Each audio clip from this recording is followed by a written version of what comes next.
Well, let's go to London now and bring in someone who was there as part of that remarkable delegation. The former Prime Minister, the Right Honourable Kim Campbell, joins me. What a pleasure to have you on, and it must be late there. Can you take us inside? Millions of Canadians watched that ceremony.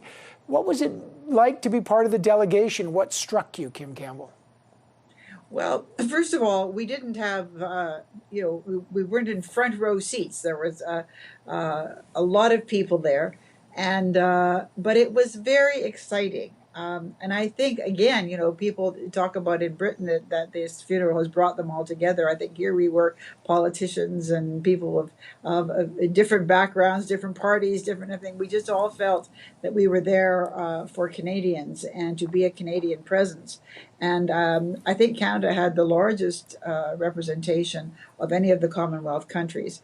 And I think it just was something that made us feel honored to be there, and to, even though we were small cogs in the wheel, and Jean Chrétien spoke very amusingly of attending the Queen Mother's funeral, where he said he and the Prime Minister, former Prime Minister of Australia, were stuck way in the back, and but it was quite lovely. And again, after the ceremony in Westminster Abbey, I came back to our hotel and was able to watch the continuation of the procession and the events at Windsor. And really, the organization and orchestration of it all was quite remarkable. And the ceremony in Westminster Abbey was quite wonderful. It was short, but there were some wonderful things about it. First of all, knowing that the Queen had chosen the hymns and all of the things that were presented, and two of the choral presentations were composed for that particular event. So we heard some original music. And I have to tell you that the organ of Westminster Abbey is fabulous. I'm sure as people watched it on television, it sounded great, but to sit in the Abbey and hear the sound of that instrument is quite mind-boggling and quite thrilling, spine-tingling, I guess is what I wanted to say. And the same with the sounds of the choirs.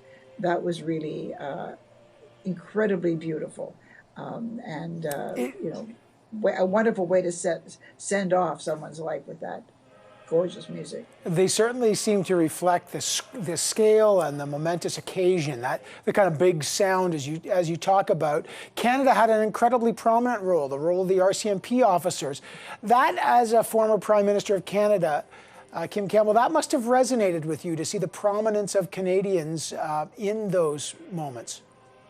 Well, those the Mounties riding at the beginning of the procession as they left Westminster Abbey to go up to reconnoiter with the hearse that would take the Queen to Windsor, that was really quite wonderful. And that they were riding horses that the Mounties had in fact given to the Queen, and it really reminded people of that relationship. But there were Canadian forces marching in the processions as well. There's the Mounties there, absolutely wonderful, and again instantly recognizable as Canadian.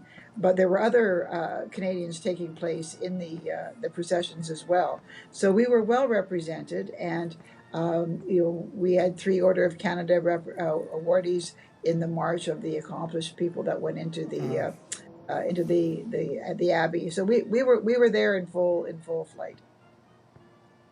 Kim Campbell, did you and fellow Prime Ministers and others, do you quietly swapped stories about the Queen and your meetings with her and the new King Charles? I'm so intrigued to be a fly on the wall. Do you say, when I met her, and here's what she told me, and what did she tell you, and did you consult her? What kind of conversations do former Prime Ministers have on an occasion like this? Well, they have conversations. Actually, the one with the most stories, of course, was Jean Chrétien, because he met the Queen many times, even before he became Prime Minister, when he was a minister for many years in the Trudeau government. And he has some very amusing stories to tell about one year in which he popped up about 5 different times at meetings with her. And at the 5th time she said, "Again?" So she was very human. Tell me about, you must have reflected, Kim Campbell, as we're looking at pictures here. I'm speaking to the former Prime Minister Kim Campbell, the Right Honourable Kim Campbell. Did you reflect upon the changing nature of the monarchy and its relationship to Canada, because this was the end of an era, not just the end of a long and accomplished life. Is there a challenge now or a change in terms of the relationship between Canada and the monarchy? Well, you know, it's interesting. I was sitting next to Stephen Harper during the ceremony, and I had seen recently that a quotation by him when he had talked about that he had not started out as being much of a monarchist, but then became much more supportive of it. And particularly when he thought about the alternatives, he said the alternatives were scary, particularly because of what it would require in Canada to get rid of the monarchy as a constitutional amendment. But I commented to him that I've always felt that the reason why the monarchy works so well in Canada is we take all the best elements of it, in the sense that the separation between the ceremonial and patriotic and emotional button-pushing aspects of public life shared together in Canada is all exercised by somebody, or in a monarchy, by somebody who doesn't have any power. So we can still, you know, yell at our politicians and criticize them. There's nothing unpatriotic about doing that, and that's how it should be, because the people who exercise the power should not be protected by any particular kind of glow. And the separation of those functions in our system works very well.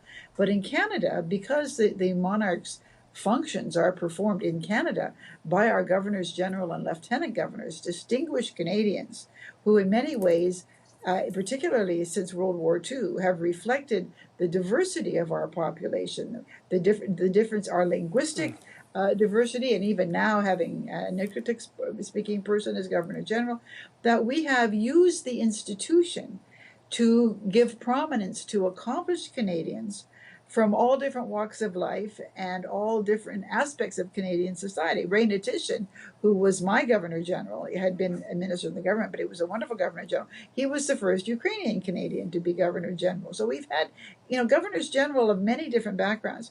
So I think we have made the institution a very Canadian institution.